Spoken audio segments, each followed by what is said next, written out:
Hi hello Madhu talks, welcome to my channel. So ఈరోజు topic ఏంటంటే మా డాడీ తను Satyanarayana blind teacher retired. So తన గురించి నేను చాలా విషయాలు తెలుసుకోవాలి అండ్ మీకు తెలియాలి అని చెప్తున్నాను. ఈ వీడియో మీకు ఎందుకు తెలియాలి అంటే బ్లైండ్ కదా, సో ఇలాంటి వాళ్ళకి ఒక స్కూల్ ఉంటుందని, వాళ్ళు ఒక జాబ్ చేయొచ్చు అని మనకు తెలవడం కోసం అని నేను ఈ వీడియో చేయాలి అనుకుంటున్నాను. డాడీ గురించి తెలుసుకుందాం. డాడీ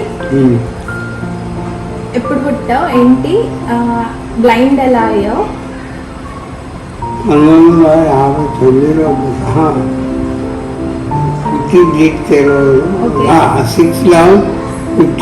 పుట్టాను. పుట్టిన 8 నెలలకు బ్లైండ్నెస్ వచ్చింది. బ్లైండ్ ఎందుకయ్యా? పుట్టుకతోటే బ్లైండా లేకపోతే పుట్టాక? 8 నెలల పిల్లవాడప్పుడు అది ఇంట్లో కళ్ళు వస్తే మోటివేట్ చేశారు, పోయింది. సో అది ఏంటంటే నాన్న బ్లైండ్ పుట్టుకతో కాదు. సో నాన్న పుట్టినాక 8 months చైల్డ్ అప్పుడు బ్లైండ్నెస్ అనేది వచ్చింది. ఎందుకు వచ్చిందంటే కళ్ళు వస్తాయి కదా కిడ్స్కి, కళ్ళు వచ్చినప్పుడు అనేది మోటు వైద్యాలు వేశారు. ఆ మోటు వైద్యాల వల్ల నాన్నకి బ్లైండ్ అయ్యారు. సో అది స్టోరీ. చాలా సఫర్ అయ్యి బ్లైండ్నెస్ అయ్యారు. అది సో ఎప్పటి నుంచి నువ్వు అట్లే మరి హాస్పిటల్స్ నీకేం ట్రీట్మెంట్ చేయించలేదా? చాలా రావని చెప్పారు. సో నాన్నకైతే బ్లైండ్నెస్ చూపించారు, బట్ రావు, ఇంకా ఎప్పటికీ కంప్లీట్గా బ్లైండ్గానే ఉండాలి అని చెప్పారు నాన్న. మీరు ఎంతమంది? 7 brothers.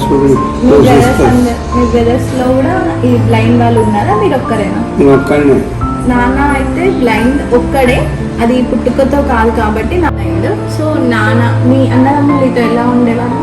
మంచిగా నిన్ను మంచిగా సపోర్ట్ చేయడం, మీ అక్క చెల్లెళ్ళందరూ మంచిగా చూసుకోవడం, మంచిగా ఉండేవాళ్ళు అనమాట. నాన్న వాళ్ళ బ్రదర్స్ కానీ సిస్టర్స్ కానీ మంచిగా ఉండేవాళ్ళు. నువ్వు ఎప్పటి నుంచి చదువుకోవడం, మళ్ళీ నీకు ఎలా చదవడం కనిపించదు కదా, చదువుకోవడం ఎలా, బ్రెయిలీ లిపి ఉంటుంది. బ్రెయిలీ లిపిలో చుక్కలు ఉంటాయి. 6 చుక్కల్లో 56 అక్షరాలు ఉంటాయి. 6 చుక్కల్లోనే చదువుకుంటాం. ఇప్పుడు మరి నువ్వు చదువుకున్నావు, సరే, ఏ ఏజ్ నుంచి చదువుకున్నావు? నేను 69 నుంచి స్కూల్కి వెళ్ళా. అయితే నాన్న చిన్న బాబు అప్పుడే స్కూల్కి వెళ్ళలేదు, బ్లైండ్ కదా, సో అప్పుడే వేయలేదు. 10 years బాబు అప్పటి నుంచి స్కూల్కి వెళ్ళాడు నాన్న. వెళ్ళడం ఎవరైనా నిన్ను తీసుకెళ్ళి చేయించారా, లేకపోతే మీ అంతటా మీరే వెళ్ళారా, లేకపోతే మీ నాన్న వాళ్ళు తీసుకెళ్లారా? మా అన్నయ్య, మా 2వ అన్నయ్యను. నీకు ఎవరు చెప్పారు స్కూల్ ఉందని? స్కూల్ ఉందని పేపర్కి వచ్చింది. పేపర్కి వస్తే మా అన్నయ్య అక్కడ ట్రైనింగ్ చేసేవాడు, ఫిజికల్ ట్రైనింగ్. వచ్చి అడ్వాన్స్ కనుక్కొని తీసుకెళ్ళి జాయిన్ చేశాడు. సో అప్పట్లో ఏంటంటే ఎవరికి తెలీదు ఇలాంటి స్కూల్స్ ఉంటాయని కానీ, ఇలాంటి వాళ్ళు ఉంటారని కానీ, ఇలాంటి వాళ్ళని చదివియాలి అని కానీ వాళ్ళు నమ్మరు, వినరు, అసలు పట్టించుకోరు ఇలాంటి పిల్లల్ని. ఊళ్ళోకి పేపర్ వచ్చింది. ఆ పేపర్లో బ్లైండ్ స్కూల్స్ ఉన్నాయని తెలవడంతో వాళ్ళ బ్రదర్ అప్పటికి టీచర్ ట్రైనింగ్లో ఉన్నారు. సో దాని ద్వారా తెలిసి నాన్నని స్కూల్లో జాయిన్ చేయించారు. స్కూల్లో ఎలా ఉండేది మరి నీకు? ఫస్ట్ స్కూల్ అది. ఉదయం పూట గంజి పోసేది, మధ్యాహ్నం ఇంత అన్నం పెట్టేది, పులుసులాంటిది పోసేది. ఇకంతే. ఇక సాయంత్రం కొంచెం అన్నం పెట్టేది, పులుసులాంటిది. ఇప్పుడు స్నాక్స్, ఫుడ్, డ్రై ఫ్రూట్స్ అన్నీ పెడతారు. అప్పట్లో ఓన్లీ గంజి పోసేదంట మార్నింగ్, ఆఫ్టర్నూన్ రైస్ పెట్టేదంట, అది కూడా కొంచెమే పెట్టేదంట. అలా ఉండేది హాస్టల్లో. అట్లా ఎన్ని రోజులు ఉన్నావు హాస్టల్లో? అదే 1 year ఉన్నాడు. 1 year తర్వాత హైదరాబాద్లో అక్కడ బాగా తినాలని చదువుకోనంటే అక్కడ నుంచి వచ్చేసాడు అనమాట. నాన్న ఫుడ్ సరిపోక అంత ప్రాబ్లమ్స్ అవన్నీ ఇంటికి వచ్చేస్తే మళ్ళీ ఇంటి దగ్గర నుంచి హైదరాబాద్కి ఎవరు తీసుకెళ్ళారు? మా 2వ అన్నయ్య. వీళ్ళ 2వ అన్నయ్య, నాన్న.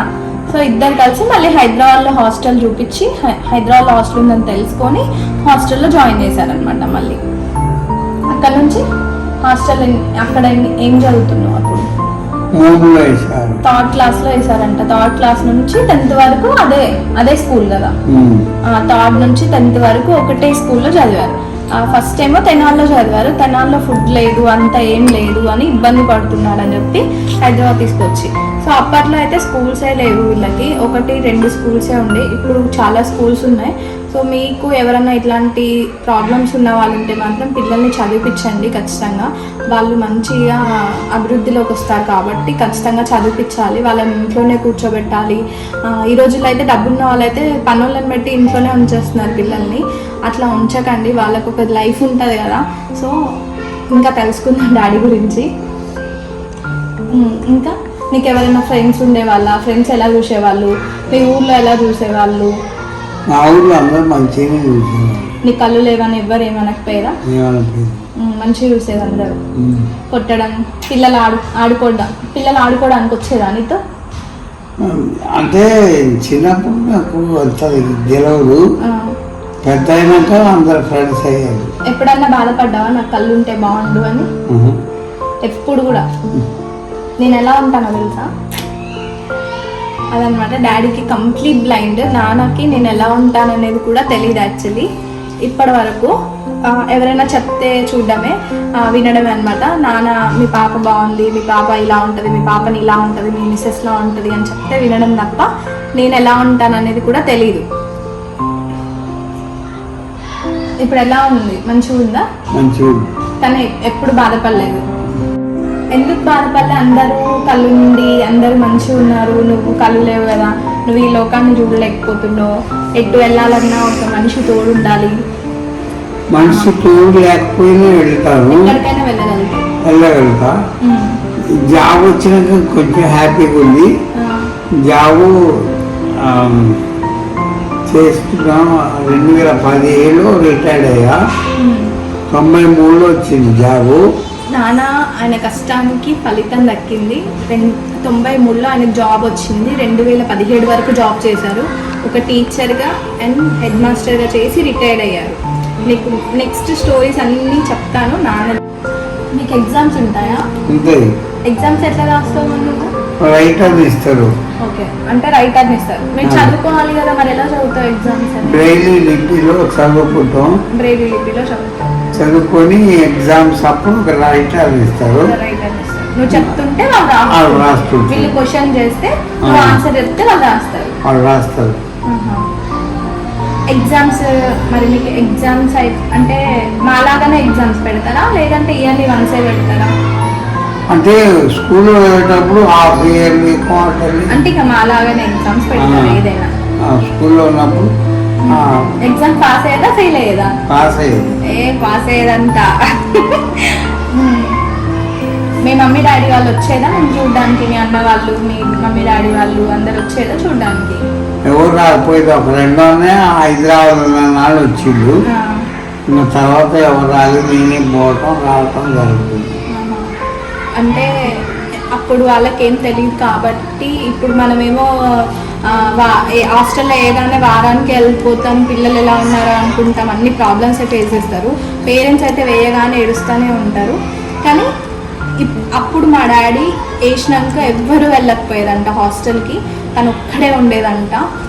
ఫుడ్ కూడా చాలా ఇబ్బందిగా ఉండేది, అయినా ఒక్కడే ఉండేది. వాళ్ళకి స్నాక్స్ మనీ ఏం తెలియదు, అయినా కష్టపడుకుంటూ అలానే ఉండేది. ఫుడ్ లేకున్నా అలానే ఉండేది, ఫుడ్ ఉండాలనే ఉండాలి, తప్పదు కదా. సో చదువుకుంటూ అట్లా ఇబ్బంది పడుకుంటూ అలానే ఉండిపోయాడు. కానీ ఎవరు వచ్చి అయితే హెల్ప్ చేయలేదు. స్కూల్లో చదివేటప్పుడు ఒకటే రొట్టి ఇచ్చేది. స్కూల్లో చదివేటప్పుడు ఒకటే రొట్టి ఇచ్చేదంట. మనమైతే ఏమంటే మమ్మీ నా స్నాక్స్ అయిపోయినాయి, నా డాడీ నా స్నాక్స్ అయిపోయినాయి అని చెప్పి ఫోన్ చేస్తాం. ఇప్పుడు నేను ఇంటికి వస్తా, నాకు సిక్ లీవ్ కావాలి, ఇంటికి వచ్చేస్తా అని ఏడుస్తాం. ఆ ఆప్షన్ కూడా లేదు, ఫోన్స్ ఉండవు కదా అప్పుడు. ఇంటికి వెళ్తేనే వెళ్ళినట్టు, లేకపోతే లేదు. కానీ ఇంటికి వెళ్ళాలన్నా డబ్బులు ఉండకపోయేది తన దగ్గర. స్కూల్లో ఎంతమంది ఉండేవాళ్ళు మీతో పాటు? చాలా మంది ఉండేవాళ్ళు. అంటే ఎంత మినిమం? ఒక 20 మెంబర్స్, 30 మెంబర్స్? క్లాసు 10 మంది ఉండేది. అమ్మాయిలు ఉండేవాళ్ళ? ఇద్దరు అమ్మాయిలు కూడా బ్లైండ్ లేనా? నీతో పాటు ఉన్న వాళ్ళందరూ బ్లైండ్ వాళ్ళే. అంటే దానికి సంబంధించిన స్కూల్ అన్నమాట. టీచర్స్ టీచర్స్ లెసన్ చెప్పడానికి కళ్ళు ఉన్నారు, బ్రెయిన్ నేర్పడానికి నా బ్లైండ్ ఉన్నారు. ఓకే. టీచర్స్ వాళ్ళు కూడా బ్లైండే ఉండేదంట. సో ఫ్రెండ్స్ ఉండేవాళ్ళంట, ఒక 10-15 మెంబర్స్ మాత్రమే ఫ్రెండ్స్, అందరూ కూడా బ్లైండ్ వాళ్ళే. సో ఏంటంటే నార్మల్గా స్కూల్లో వేసామనుకోండి ఈయన వింతగా అట్లా దూరంగా ఉంచేవాళ్ళు. సో ఈయన లాంటి వాళ్ళే కాబట్టి అందరూ హ్యాపీగా ఫ్రెండ్ లాగా ఉంటారు. సో క్రికెట్ ఆడేదని చెప్పేవాడు వీళ్ళు నాకు. స్కూల్లోనా కాలేజ్లోనా? స్కూల్లో. డాడీ క్రికెట్ కూడా ఆడేదంట అప్పట్లో, వాళ్ళకి మస్తు ఉంటుంది ఆట అంట, మంచి క్రికెట్ ఆడేవాడంట.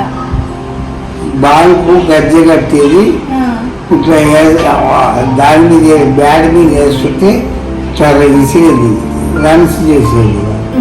సో ఏంటంటే యాక్చువల్లీ క్రికెట్ ఎలా ఆడతారని నాకు డౌట్ వచ్చింది డాడీ చెప్పినప్పుడు.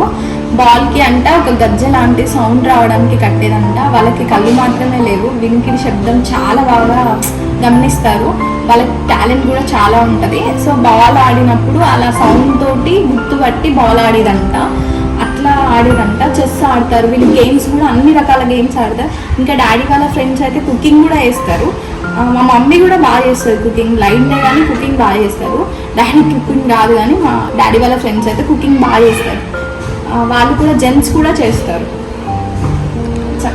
ఇంకా మరి ఎగ్జామ్స్ నీకు బ్రెయిలీ లిపిలు ఎందుకు లేవు? బ్రెయిలీ లిపిలు చదువుతుంది, స్కూల్లో చదివేటప్పుడు రాసేది.